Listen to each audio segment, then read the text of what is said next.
So I really enjoy thinking about the history of scientific discovery. It takes time, visionary thinking, and often mishaps in the lab to teach us and advance a scientific field of study.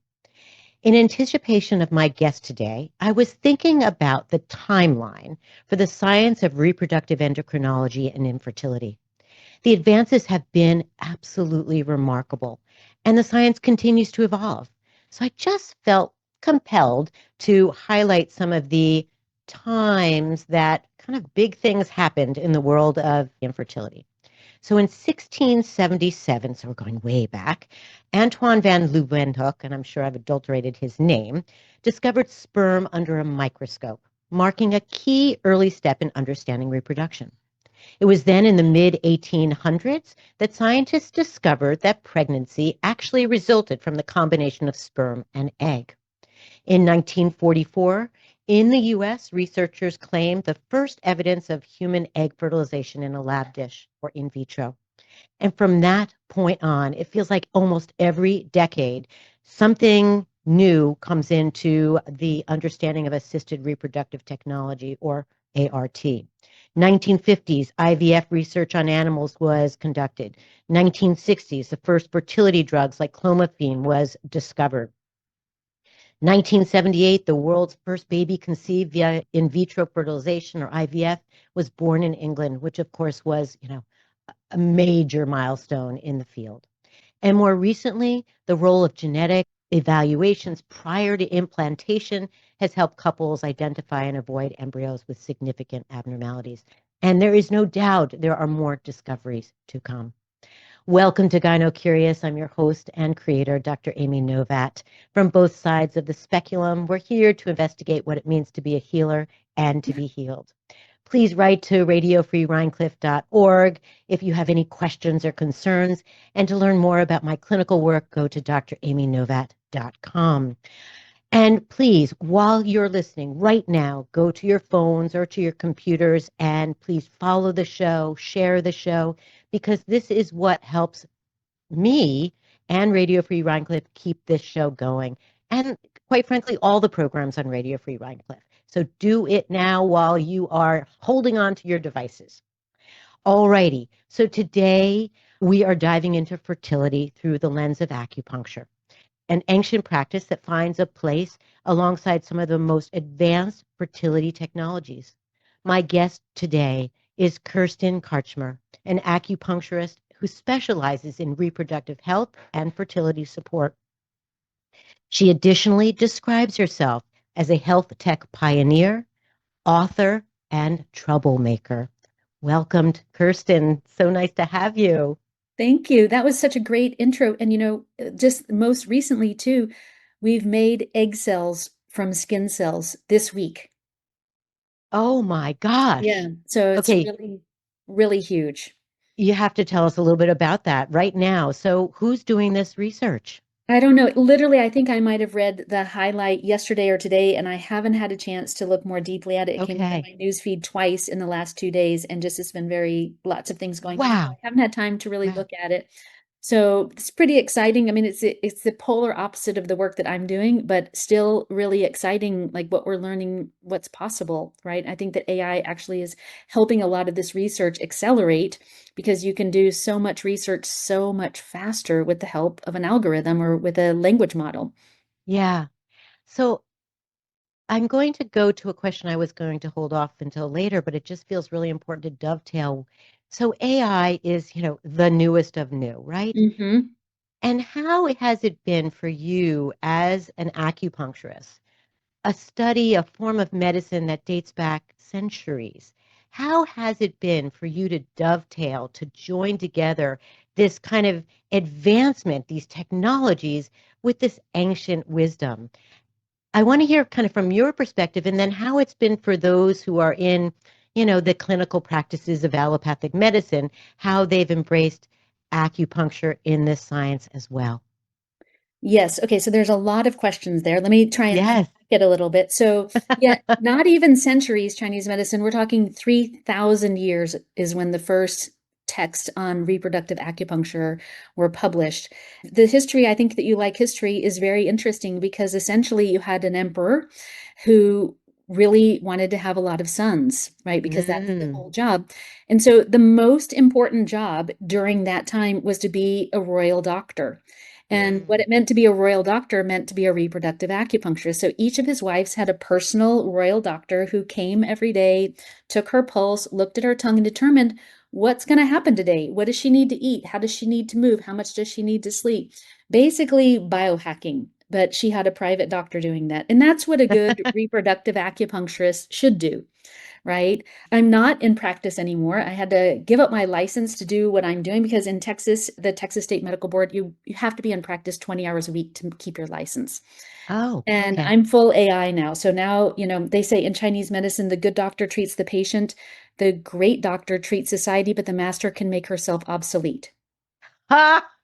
Oh, I like that. Me too. And that is Ooh. basically was my goal. I read a study in 2015 that less than 3% of couples could afford fertility treatments. Mm. I had an IVF center in my acupuncture clinic. We were very busy. We saw 200 to 300 fertility patients a week in my practice. We had 20 acupuncturists. And all of a sudden, I was like, it just didn't make sense anymore. Helping 10,000 women have babies suddenly seemed really small, where it seemed really large. I was like, if 97% of the people who want what I was offering can't even afford me, then I want to do something different. I want to dedicate the rest of my life to democratizing access to health for women, starting with Mm. fertility. And so we had an idea like, could AI be even remotely as good as me?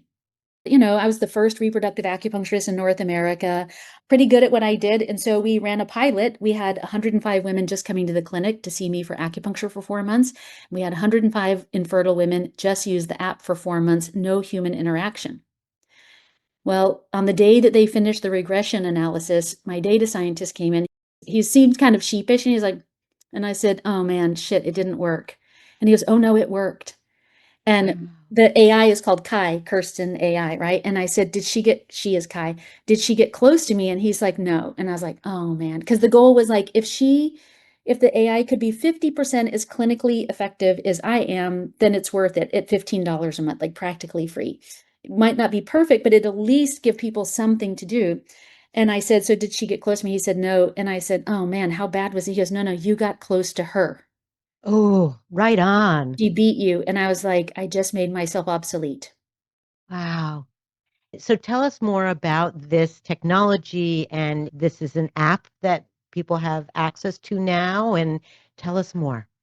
So it's really an ecosystem. What we're attempting to build is the first operating system for women's health, starting Mm. fertility. So because this is where we pull back to Chinese medicine. So people always say like, oh, I even will describe myself, I was an acupuncturist, but really I'm a doctor of Chinese medicine. And Hmm. there's a little bit different because it'd be like, as a gynecologist saying like, you're a speculumer. You know what I mean? It's just one of your tools, right? Or you're a baby deliverer. You're like, well, I do Uh-huh. deliver babies or I do use a speculum, but I have a lot of other tools also. And an acupuncturist also has a lot of other tools. But the Sure. best thing about Chinese medicine is the diagnostic paradigm, and it Mm. lends itself to AI way better than Western medicine.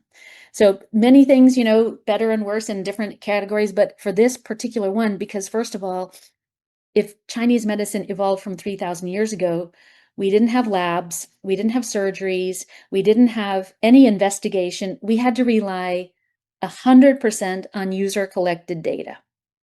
You mean the human body? Yes, exactly. Mm. Like, what is the customer, the patient reporting? Mm. So the way that the app works is Kai interviews the user first, the woman, if she's or menstruator, and she basically it's just the consultation that I did in my clinic. The goal is to find all the subclinical factors that are impacting her likelihood of getting pregnant. And then we give her a virtual care team. So she has a chef, a nutritionist, a therapist, a data analyst, a tongue analyzer, because we analyze tongues in Chinese medicine, a formulator for supplements. And so after that consultation, the care team, basically the AI care team, come together and they're like, what does she need to get? We built a predictive analytics tool to predict the likelihood of natural conception based on this. We validated that in our pilot. So what we found is when their score is above 60, they had exponential increased likelihood of natural conception. So they went from not getting pregnant to, depending on their age, 150 up to a 260% increased likelihood of natural conception. Wow. So I'm sorry. So age is factored in there, of course. Yeah, so age is one of the, I mean, everything is factored. Every question that you could possibly ask, even things that you're not even asking about. What was remarkable is that the 150 improvement was age 22 to 36. And the 260% increase was 37 to 44. Whoa. So it was the inverse of what I That, expected. that's paradoxical. Here's why. I think I know why, though. Oh, tell me, tell me. This is a hypothesis, so I don't know if it's true, but what I suspect is that it's because as women age, well, first of all, just as they age, right? Peripheral blood supply to the ovaries declines, but we can optimize for that very easily, right? You have to make more blood. You have to figure out why there isn't enough. You have to do things to circulate blood, like breath work, and use supplements like vitamin E that drives blood to the pelvis. But it's that as we age, some of this is just because we might already have existing children. We're working full time. We're looking at Instagram trying to be perfect. So we're getting up at 4 o'clock in the morning and exercising before work. And then we're drinking a smoothie. And then we're skipping lunch. And then we're going drinking with our friends. And it's like most of the women who are over 35 that I have ever worked with, basically they start their day at 5 o'clock and they don't stop until 10 o'clock at night. And then they fall into bed and be like, Yeah. more and more responsibility leads to more and more exhaustion. So we did see a close correlation. We interviewed 16,000 women last year. The first question we always ask is on a 1 to 10, what's your energy like on a 1 to 10 without caffeine or exercise for 2 days? It's the single best predictor of fertility. And of the 16,000, 8% had energy that was 8 out of 10, which is our goal. 50% had energy that was 5 or below. I mean, I'm not surprised, of course. Anybody who spends time with other women know this to be true. And, so often on Gyno Curious, I'm talking about the modifiable lifestyle issues that we, really can impact health. And we're seeing it across the board, right? And so I'm not surprised to hear that your AI is realizing how kind of insanely busy women can be in this age cohort. Mm-hmm. And I love the idea that this data it's not just Dr. Novat in the clinic saying to, Susie, again, you got to slow down. Let me tell you why. We can talk about inflammation and energy, but to have this data so clearly demonstrating, Mm-hmm. percentages and impact is so critical because people tend to respond to numbers. They're Mm-hmm. looking for it. And particularly in the world of infertility, where numbers have always been so, so important, percentages, right? So it's interesting to me. You've mentioned a couple of modifiable lifestyle issues. Again, where does or does it not? Does allopathic medicine kind of filter into this program? At what point does something like, Clomid or IUI or IVF? So what are you doing with this data and where does it take people? I love this question because there is a place, like I think all forms of medicine have a right place, but we want the right order of operation. And so Absolutely. if I mean, even the fertility doctor, the reproductive endocrinologist that I worked with for almost 20 years, Francisco Arredondo, which he's doing really cool work. They've reduced the price of IVF down to $7,500.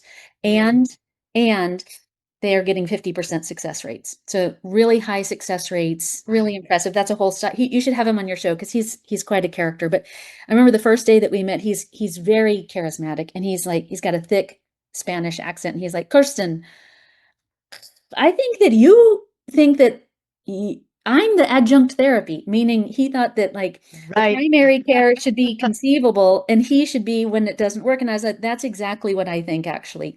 Yeah. So here's what I think. I think often we're jumping to IUI because we don't know what else to do. It's like she hasn't Yeah. gotten pregnant. We're like, I don't know, like you don't have time and the OB-GYN's office doesn't have time. Like, okay, we need to rework your diet because your PCOS is really, there's no time for that. So you say try to eat less sugar, or whatever. And so what I would like to see is before we go to IUI, what we found is there are three things that have to work for people to stay pregnant. And if those things are not working, it's not worth doing IUI because the foundation for staying pregnant is not there, and the same for IVF. So, highly fatigue. Fatigue is highly correlated with miscarriage, more than infertility. Hmm. So, energy is 8 out of 10. Cycle is 28 to 32 days, so that ovulation, we don't have an egg quality issue because ovulation is happening too. This is why I hate fertility monitors, OPKs, all of that big scam and waste of money. And the last one is you have 4 days of bleeding. You soak a tampon or a pad about every 4 hours, not more, not less. No cramping, clotting, or spotting. That person Wow. will stay pregnant. That person will Wow. stay pregnant very often. Oh, temperatures after ovulation above 98. So when I think, just of my random cohort of women who are trying to get pregnant, they don't meet a lot of those criteria. Yeah, none of them do. Yeah. Thank you. Yeah.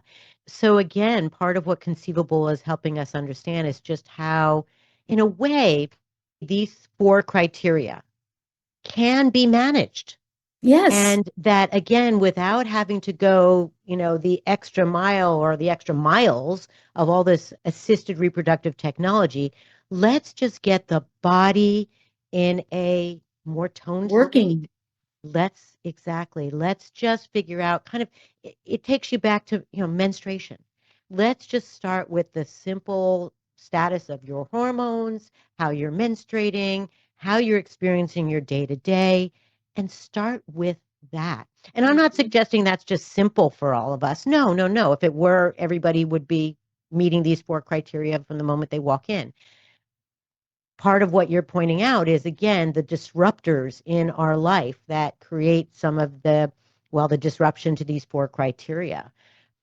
It struck me as you were speaking, Kristen, that part of the challenge with the whole experience of infertility is it's kind of the zeitgeist or the psychology of all of us in today's world. I want it today. I don't want to Mhm. wait for tomorrow. Why is this not working? And that part of I know what I do in my practice is try to just get people to slow down, literally to breathe, just Yeah. breathe.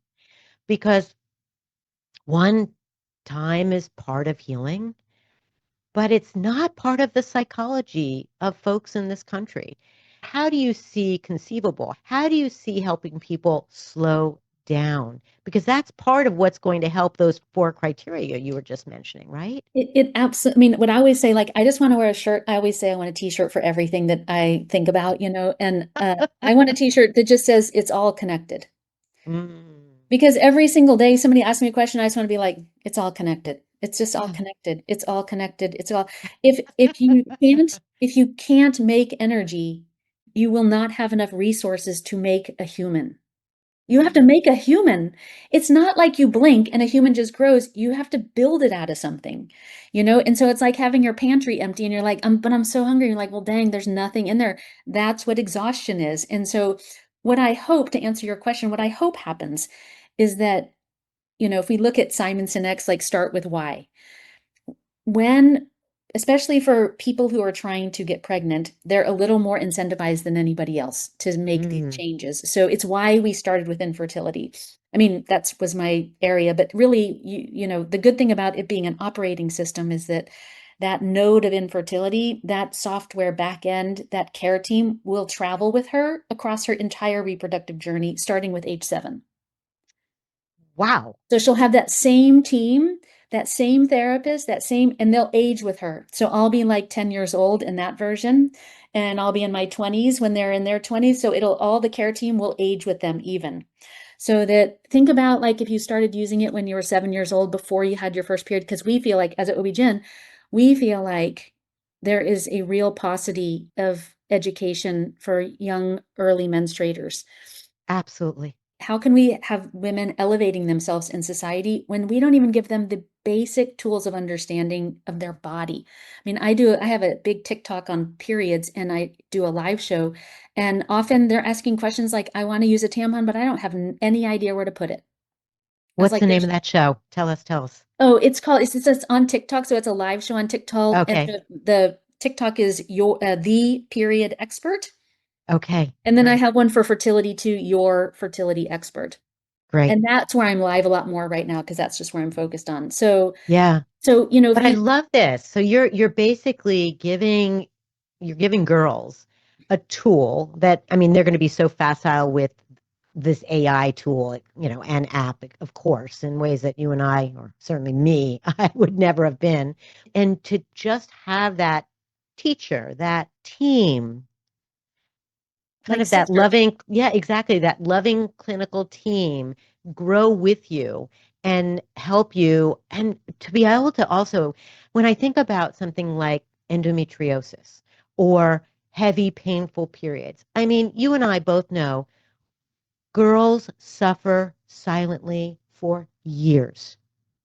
They're not Yeah. telling their parents. They're not telling their teachers. They're not telling nurses. They're not telling doctors. I mean, they're not telling anybody because they either have no access to care, they have no words to talk about it, they've only experienced shame around their bodies. I mean, there's so many reasons why they're suffering silently. Yeah. So to be able to interface with them in this kind of supportive way and say, no, it's not normal to bleed for 2 weeks at a time or whatever.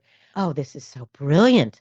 And to Bravo. teach them how to communicate, like because there's a therapist. So it's like she can say to her, the Saren is the like Serenity is the therapist. And so she could say, like, Saren will say, like, you've been bleeding for 2 weeks. Like, I think it's time to go to the doctor. Right. Yeah. And say, like, but and she can say, like, but I'm afraid to tell my mom. That's usually like with the girls on the live, they'll say they will use socks for pads to avoid telling their mother they got their period. I'm not exaggerating. No, I So know we this. have to find a way in that part of we call it the experience instead of the app, in that experience to really help bridge the gap between making it safe for moms and daughters to talk. Because a lot of the moms that I talk to, they're like, I don't want to talk about it either. I'm so embarrassed and I don't have the words to talk about it. And so we're just going to do it for them. But Excellent. but imagine like she starts when she's 7 and she has her care team, and then she's 24 and she's like, okay, Kai, I think I'm ready to start trying to get pregnant. Like, what do I need to do? She has her whole history, her emotional history, her physical history, when she got her period. She goes, well, you got your period when you were 11, so that is amazing.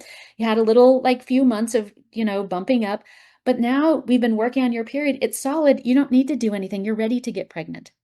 But to Mm. imagine going to the doctor and the doctor just knowing everything. Well, your parents got divorced in 2000 and, that screwed things up. So we want to pay attention to stress because we saw that really dysregulated your cycle, blah, blah, blah, whatever. So to me, that's really exciting. So exciting. So I have an interesting melange of feelings around this. As a clinician, and I'm sure you experience this too, one of the beautiful, most fulfilling aspect of my career is developing relationships with my patients and being in the room, feeling their energy, Touching uh, their bodies. touching their bodies, looking at them in the eye. And I do believe, I mean, science has demonstrated there's benefit to this kind of communication. But of course, what I'm hearing you say is that this app is going to provide care to folks who have otherwise not had access to care and affordable care. And, particularly in, as you pointed out, in the realm of infertility. But I think it's going to be stretching into kind of all aspects of medical care, given the way we're going, is Mhm. that there's going to be millions and millions of women who will not be able to afford their insurance, will not be able to afford their doctoring, but maybe can afford an app. And $15 a month. yeah, so I'm so grateful for that. But Hmm. how do you reconcile, you were nodding and you acknowledge that there's something about the human touch that is so powerful. How do you reconcile it? So I don't think that AI should replace humans. And I think that human interaction is really important. The goal of Conceivable is so that when that girl comes to you, all the stuff that's related to epigenetic factors is already fixed. And she might have 2 symptoms. It should make your job so much easier because, like, my daughter has a chronic autoimmune disease. And when she's 20, when she goes to the doctor, they still haven't diagnosed it. She has like 100 symptoms. right? She'll say, and then I have this, and then I have this, and then I have this. And I can see the doctors like, whoa, okay, okay. It's so much. They're not seeing the patterns, right? Because there's so much. Some of it's related to anxiety, some of it's related to insomnia, but it's too confounding. So what Yeah. I hope is that we do a better job taking care of all the stuff that needs all the education, teaching them Mm. what to eat, like providing menu plans, teaching them what to eat, showing how that affects it, teaching them, telling what supplements and providing really high quality ones for them, doing all of that legwork so that when they come to you, either they're in good shape, or if they're not, if something is not repairable with those things, then it should be very clear to the physicians meeting with those patients what's going on. It's not going to be like, wow, there's 1,000. No, this person does not have a B12 deficiency. They're not D deficient. They don't have a gut issue. They're sleeping. They know how to cope with the stress. They're doing therapy every single day. And you're like, okay, now I can see very clearly what's going on and what's happening next. So Mm. what I would like is that everybody uses conceivable until their score is above 60, and then they try for 4 to 6 months. If they don't get pregnant, they go back to you, right? Then they start Clomid, then they start IUI, continuing to optimize, because even we know that Clomid has some negative side effects, right? Dries up cervical discharge, makes the period shorter, shortens the luteal phase. So there are things that we can do to offset those negative side effects associated with it. And what also happens, which is interesting that you probably may not know, we use basal body temperature in a completely different way than just predicting ovulation. In my practice, because we are seeing so many infertile patients, and basal body temperature charting was not part of my traditional Chinese medicine training, but everyone was bringing me their chart. And a good acupuncturist is a pattern differentiator. That's our training. And I started noticing patterns in the basal body temperature chart that correlated with what I was seeing clinically, like all the women with PCOS have a particular basal body temperature chart. The people who have a lot of PMS will have a lot of sawtoothing. The people who have low progesterone don't get above 98 after ovulation. The people who have high FSH will have really high temperatures before ovulation. So you can start spotting those early problems. And when people take Clomid, each month the follicular phase temperature goes up about 1.5 tenths of a point. Mm. So if they go in for like 3 cycles, they can be hovering. We like it to be around 97.2, ideally before ovulation. We can see them coming up a lot closer to 98. And in vitro fertilization cycles, when their temperatures were at 98, the eggs were fracturing at a very high frequency. So it's Interesting. basically that elevation in temperature during follicular recruitment is causing that zona to become more brittle and fracture during insemination. So there's people out there listening who are probably thinking, I don't really understand all of that. So I want to just Oh, break it yes. down. And basically, what you're sharing with us is that these micro differences Yeah. in temperature can impact the efficacy of in vitro, the quality of the egg, Mhm. and that using an app, for example, might help really understand where, for example, temperature might be, and that this is important. Yes. Anything to add to that that folks can understand? What's really helpful about taking your basal body temperatures is that not only does it help us see where there's areas, I call them opportunities, where there's Hmm. opportunities to improve your fertility and your health, right? You don't have to be trying to get pregnant to use this model, but also it's the feedback loop. So, Mm. say your temperatures are averaging 97.5 after ovulation. That's half a degree too low. That's quite a bit too low, in my opinion. So then if the AI is doing it, then she's asking her, okay, well, and we'd think like, well, what's necessary to have the resources to raise the temperature that high? Well, we need energy. So you see a tight correlation between the more tired they are, the lower the temperatures are after ovulation. And if that's true, why is she tired? And then you have to Right. figure that piece out. But then it's all hypotheses. So you're like, well, I think she's tired because she's only getting 4 hours of sleep. Let's get her up to 8 hours of sleep. And what happens? See what's happened to the temperatures.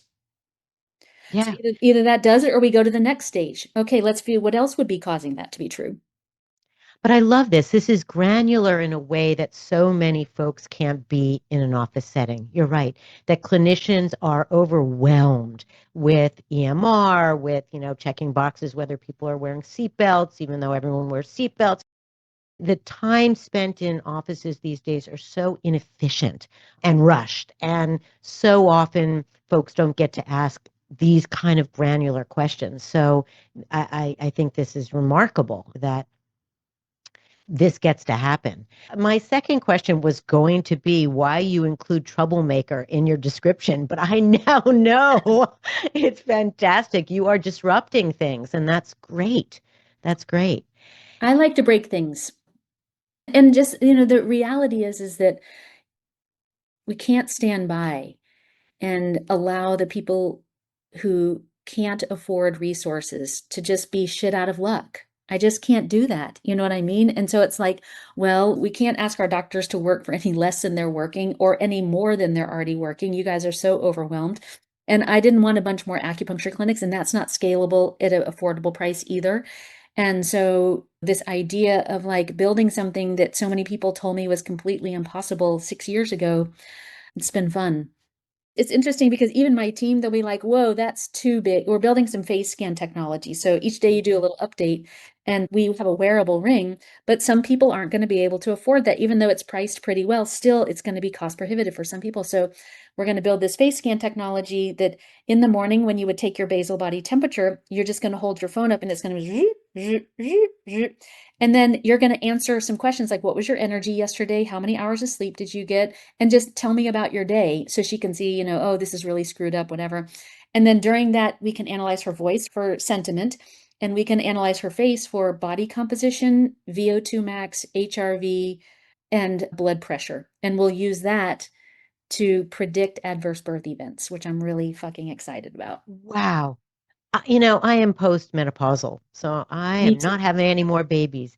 But boy, I think I want this app just to keep myself as healthy as possible on a regular basis. And again, I have the knowledge, I know what I need to do, but I'm not always doing it. So the idea that I've got this, this friend in my back pocket who's basically asking me in the morning, how are you feeling? It's kind of Mm-hmm. cool. Just a Very little cool. check-in. And unfortunately, I think a lot of women today, nobody asks them how you're doing. I'm pausing because not only do I think you're absolutely right, but I think it's even beyond that. I think that it's not just not asking, but certain assumptions around, well, you're just doing that. So I'm not even going to ask. So there's so many layers to that in terms of dissociating from women and how they're feeling, expectations, societal constructs and expectations around what women are doing. Mm-hmm. Um, and, certainly one of the challenges, at least that I see with the world of technology, is that people are building less community face to face. And we know that community is important for our well being. I don't know enough about the science of male health, but I certainly know that the science around female health, cancer healing, I mean, et cetera, et cetera. So much of it has got to do with having community. Well, if you look at the blue zones, right? They Hmm. drink and they smoke, all of them, but they spend a lot of time in community. So, to what you're saying, to me, because I like to have a glass of wine, to me, that tells me that community trumps even alcohol and smoking, even though I'm not saying, please do not miss, I'm not suggesting people start drinking or smoking, but if you think that's how important it is, right? And it takes a lot of time. And recently I just moved into a condo because we had toxic mold at my house. We had to kind of move out really Oh, fast. hmm. This is the first time I ever lived in a condo, but I feel more community in this condo than I've ever felt in any neighborhood that I ever lived in. Just it's Fascinating. just, people just go down to the pool and hang out, and people talk to you in the hallway, and it's just smaller, closer quarters, and just feels really good. And actually, I made a friend, and I'll go to her house in my pajamas sometimes, because she's like down. It's like when you're in college. It's really fun. Yeah. I've Oh, been that's really great. enjoying it. That's But, great. I think that you're right. When I started my practice, this is, a long, long time ago. Beforehand, I read this book, and it was called Never Eat the Burned Toast Again. What a title. Right? And Yeah. I was like, it was basically about like not putting everybody ahead of yourself. And I thought in my clinics, when people come to my clinic, my house, my clinic, they're never getting the burned toast. They're not even going to get the Mm, option of the burn toast. And mm. I got really just kind of obsessed. I wanted a t-shirt for that again too. And then I started asking, so I asked a lot of women, do you know what this means? I'm not going to eat the, you're like, oh yeah, definitely. You take the burn toast so that everybody else can have the good stuff. And then I asked like a bunch of men and they're like, Mm. what are you talking about? I've never had the burn toast in my life. I would just throw it away or whatever. I would take the good one and, it's like Gloria Steinem's, essay on if men could menstruate, Right, right, men exactly. could menstruate, menstruation would be the coolest thing on the planet. So speaking of penis havers, let's talk about them vis-a-vis this app. And we know that infertility data suggests up to 40% of infertility is a male factor. So what about them? And how do we shift some of the focus, the responsibility, the science, the technology, all that you're doing? And pardon me, I don't mean to suggest what you're doing isn't unbelievably fantastic. But Mm. what about the men in the grand scheme of things too? We need to build technology for men too, but I got a Yeah. lot of work to do first. And instead of bros before hoes, it's hoes before bros. So I got to get from 7 years old to postmenopausal done. Luckily, the back end is the same, but the experiences will be different. And then I'll build one for the men too. But it's really fascinating what your listeners might not know. You're right. Some data even show 50% of infertility is related to male factors. So if you're on a journey to motherhood, I like that better than infertility. Remember that a semen analysis is probably pretty important because even if you're Mm, just having recurrent pregnancy loss, like morphology, a morphological problem, like that's the DNA of the sperm, can absolutely contribute to pregnancy loss. So if you're in really good shape, your conceivable score is above 60 and you're miscarrying, check a semen analysis. But Paul Turek's work, he's a researcher and urologist in California, published a paper that showed that men with abnormal semen parameters, meaning they have low count or they don't swim well, those kind of things, have significant higher risk for prostate cancer, more severe prostate cancer, and earlier onset prostate cancer, diabetes, and heart disease. And so a semen analysis is really the canary in the coal mine. So I really encourage, I think that, I mean, men never go to their annual exams like we do because we need a pap smear, but I think it would be really beneficial if like every few years men had a semen analysis because basically it's just like your period. It is a complete reflection of how your body likes how you're caring for it. So people say, my husband's got really low motility. Motility is how fast do the sperm swim? Well, the first questions I'm going to say is, what's your husband's energy on a 1 to 10, no caffeine or exercise? Because you know what? Tired men make tired sperm. So you got to figure out why is he tired and fix that and then do a semen analysis, 3 months later, and you'll see maybe 4 months later a significant change. If he's got morphology problem, that means the sperm are like they've got broken heads, they've got two heads, they've got multiple tails, the DNA is all screwed up. This, you want to look at all those epigenetic factors like the chemicals, EMFs, all of those things are your environment, what he eats, plastic, all of that.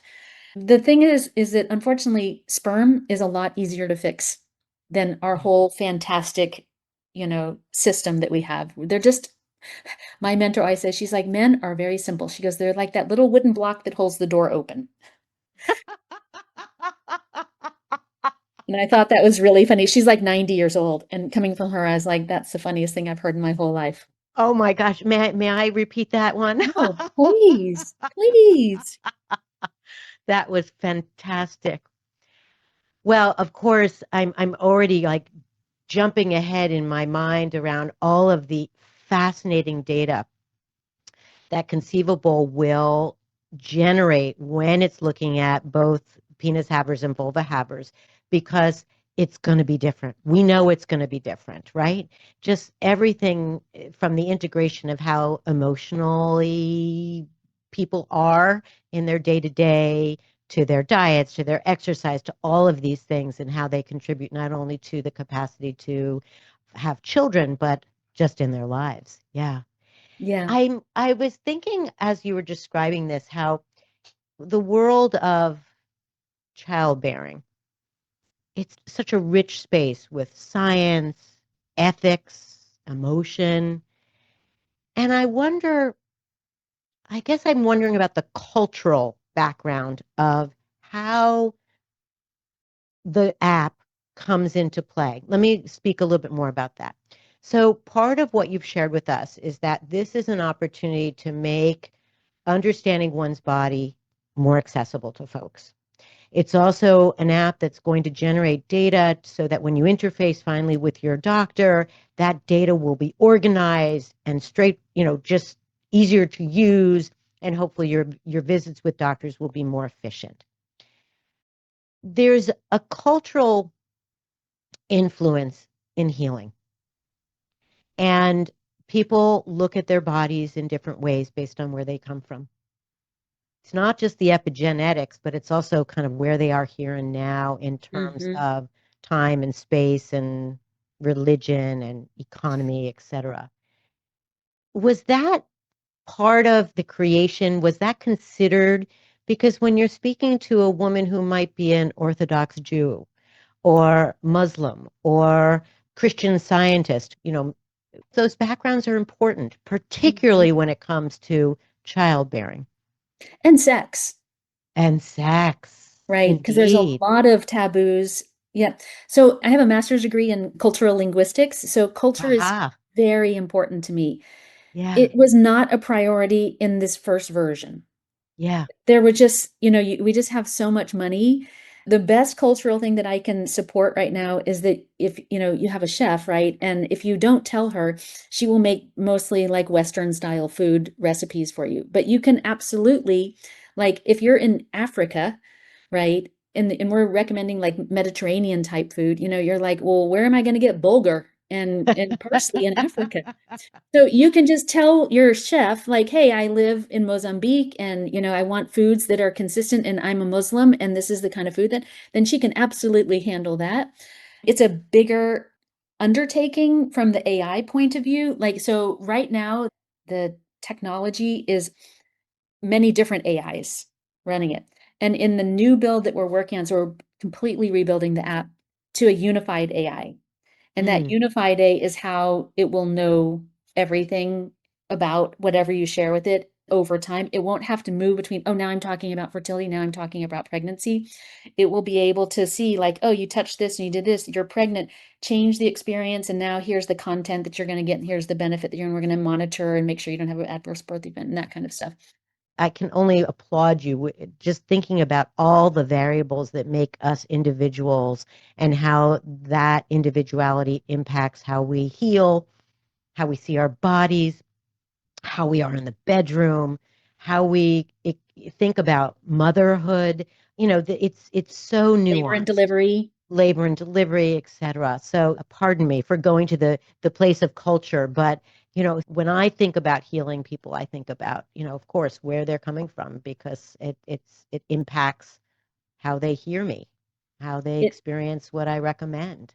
yeah, So because it impacts how they're listening, that's right, right? exactly, By exactly. seeing them, it really allows them to trust you Mm-hmm. and be like, she cares enough to know that because I'm a Muslim, that, during Ramadan, I'm not going to be having sex or whatever. You know what I mean? Like, Right, right, to have that exactly. sensitivity, I think that that means a lot.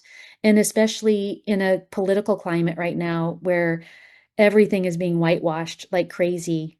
I'm, Yeah, really upset about everything. We could have a whole other show talking about that. It's indeed. just so much information. Yeah. So we're coming to a close, and I want folks to know how to learn more about your work.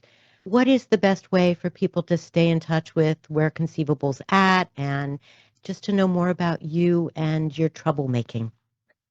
Plenty of places. If you go to TikTok, as long as TikTok is still up, Your Fertility Expert, there's thousands of videos where you can sort of get a deep dive. And if you want to do it yourself, that's a way to do that. I'm just finishing my second book, and we're going to actually give that away. It's about fertility, it's the road to better fertility, and we're going to give it away in audio form because I need you to understand what I'm thinking when you're using the app. It'll help you to be more successful using the app. If you go to our website, conceivable.com, you can see our personalized supplements. This is something I'm extremely proud of because there's a lot of people selling supplements on social media. 95% of them are so bad. So bad. The prenatal that most of you take, per what people tell me, I found on Alibaba for 80 cents. Like that's what they're paying, and they're charging 35. Just so bad. And so we had a line of clinical grade supplements, but by the time the person ordered the things that we thought would be beneficial to them, like the least things, the smallest amount of things that we think would really be important here, it was two, three, $400, which now again we're back into not affordable. So we've just Yeah. recently found a new manufacturer that allows us to keep the same quality, think Metagenics or Thorne, but now they can either take a quiz on our website and get personalized supplements for their fertility. Again, there's no supplements for fertility, but once we know the underlying issue, so it might be for insulin resistance or for egg quality or anti-inflammatory, antioxidants, that kind of stuff, for two-thirds what you would pay on Amazon. So higher quality, totally personalized, and two-thirds the price of what you would pay on Amazon, delivered to you monthly, no plastic. So if you want to check that out, you don't even have to use the app. And you can get the app from the App Store. It's called Conceivable with Kai. And even if say you're a person who just has PCOS or endometriosis, or you just have bad periods and don't want to have them anymore, if you can, for now, put up with just the fertility talk, it does the same thing, because in order to get an infertile person to be fertile, you have to fix all the period problems. You have to repair all the underlying issues that are causing the period problems. So you're good. Just ignore the fertility talk.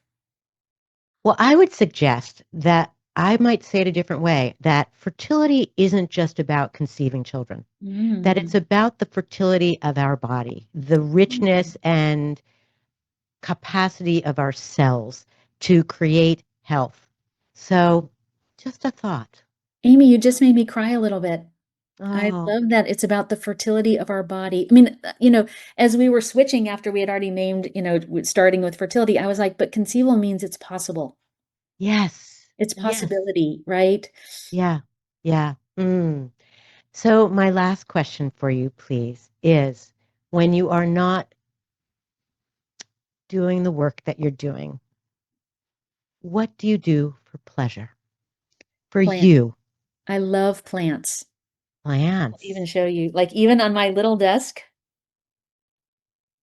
Oh, look at that. but there's 80 plants. I have a little tiny condo. We have 80 plants here on the patio in the house. Because Great. growing plants, like house plants, is very easy because there are so many good teachers on social media, and you get a win. You get so many Mhm. wins. Like if you're working on something hard, you might not have so many wins, and you come out and you're like, "Oh my gosh, you made a baby today. Look, this is beautiful." Or I have this like one plant and it just like all got all these leaves, and I'm like, "Look at you, beautiful." When you're growing house plants, if you're into it, I mean, if you're not into it, I have a lot of mother energy and now my kids are grown, so I think that's probably why. But it's like, even when you're like interacting and talking with your plants, you're like have this real sweet nature and you're like delicate. Mm. There's no research on it, but what I've been working on a lot is trying to downregulate my nervous system. I'm trying to get my Oh, heart rate yeah. variability up to 100. And I find that like fooling around with plants, it's pretty cheap. You can get so many plants on Facebook Marketplace to just kind of try it out. And then they start having babies, and then you have more plants, and it's really fun.